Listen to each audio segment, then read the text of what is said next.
कोल्हापूर जिल्हा दूरसंघ गोकुळची मुदत ही संपल्यानंतर त्वरित प्रशासक शासनाला या ठिकाणी आणले आणि मध्यंतरी म्हणलं होतं की अधिवेशनात देखील अत्यंत गडबडीनं 1 लाख सोसायटीवर प्रशासक नेमाचा कायदा केला. पूर्वी कोविडच्या काळामध्ये आहे ती बॉडी कंटिन्यू ठेवावी या पद्धतीची भूमिका झाली होती आणि मला वाटतं ही निवडणूक पुढे जावी आणि प्रशासक यावा असे प्रयत्न गेले 6 महिने चालू होते. आता स्पष्टपणे दिसतंय आणि सहकार्याच्या दृष्टीनं हे दोघं आहे की निवडून येणारी बॉडी कुणाची येऊ दे, लोक ज्यांना निवडून देतात लोकशाहीनं त्यांनी पदाधिकारी किंवा सत्तेत असावं ही भूमिका शासनाने घेणं अभिप्रेत होतं.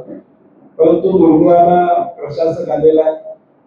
आता आमची विनंती आहे की जो ऍफिडेव्हिट दिलेला आहे 70-75 दिवसामध्ये या 1200 संस्थांचे हिअरिंग पूर्ण व्हावं. आमची विनंती आहे यांना की ती हिअरिंग लवकर आवरा.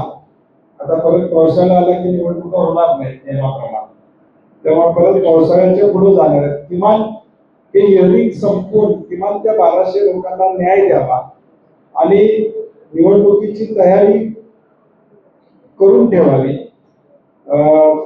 जे ठराव मागवायचे त्याची सुरुवात या 70-75 दिवसानंतर होऊ शकते. या सगळ्या प्रक्रिया कराव्यात अशी आमची अपेक्षा साधारणपणे शासनाकडे त्या ठिकाणी असणार.